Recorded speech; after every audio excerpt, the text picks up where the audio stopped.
Hello friends, আজকের আমরা চলে এসেছি ফুচকা খেতে। এই দেখো, এখানে অলরেডি ফুচকা মাখা আরম্ভ হয়ে গেছে, মানে আলু ছাড়ানো হচ্ছে। আলু মাখা সব শেষ হয়ে গেছে।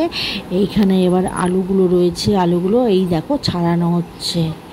এইবারে ভালো করে মাখা হবে।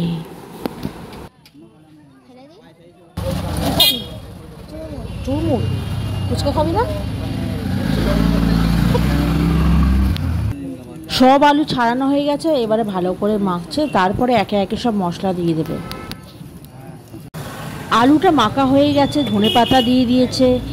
এইবারে ঘুগনিটা দিয়ে ভালো করে মাখা হচ্ছে। এইবারে দেবে একটা মশলা। মশলা দেওয়ার পরে একটা দারুণ জিনিস দিতে চলেছে, সেটা হলো টক জল।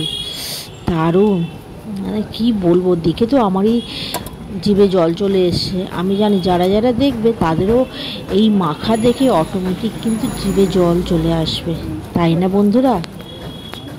এই আলু মাখা দেখে জানি না কতজন নিজেকে কন্ট্রোল করে রাখতে পারবে। তারপরে পড়বে কাঁচা লঙ্কা। বাবা, কাঁচা লঙ্কা দিয়ে মাখা, আলু মাখা, তারপরে ফুচকা দিয়ে জল। দুর্ধর্ষ দুর্ধর্ষ কম্বিনেশন। এইবারে আলু মাখাটা দুভাগ হবেন, তার মানে যারা ঝাল খায় তাদের জন্য এই আলুটা মাখা হচ্ছে, আর যারা ঝাল খায় না তাদের জন্য আলাদা। আর এইরকমভাবে আলু মাখা যদি চোখের সামনে হতে থাকে তাহলে আর নিজেকে আর আটকে রাখা যায়, বলো না? তো আমি ছোটো মেয়েকে বললাম যে তুই খাবি, বলে না আমি খাবো না। ঠিক আছে, যা, তোকে খেতে হবে না, আমি খেয়ে নিই। তো আমি খেয়ে নিলাম।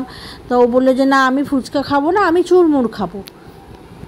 আমাদের সাথে মাও ছিল, মাকে বললাম যে তুমি খাবে, মা বলছে না আমি খাবো না।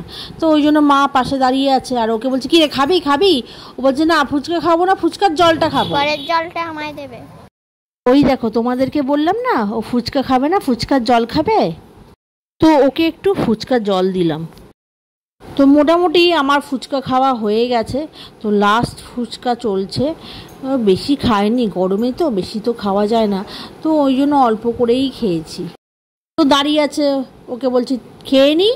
ও বলছে হ্যাঁ খেয়ে নাও, আমি ফুচকা খাবো না। তবুও আমি ওকে বারবার জিজ্ঞাসা করছি, একটু মজা করছি ওর সাথে।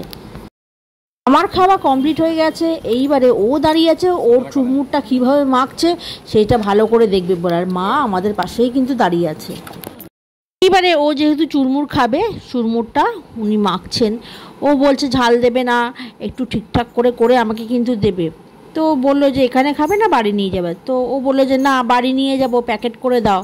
তো প্যাকেটে করে নেবে বলে ও দাঁড়িয়ে রয়েছে, নিজের হাতে নেবে, ও কাউকে কিন্তু দেবে না।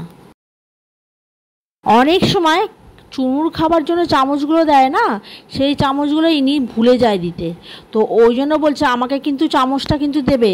তো দিয়ে দিল, দিয়ে এবার ও যে জিনিস ভালো করে ধরে নিয়ে যত্ন করে নিয়ে যাচ্ছে। দেখো, চুরমুর আমি খাবো, আমার চুরমুরেটা।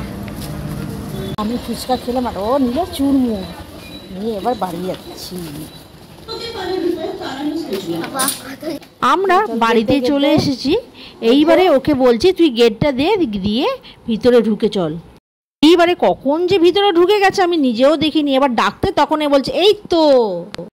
আজকের আমাদের ব্লগটা এই পর্যন্তই রইল। নেক্সট আবার অন্য ব্লগ নিয়ে খুব শিগগিরই ফিরে আসবো।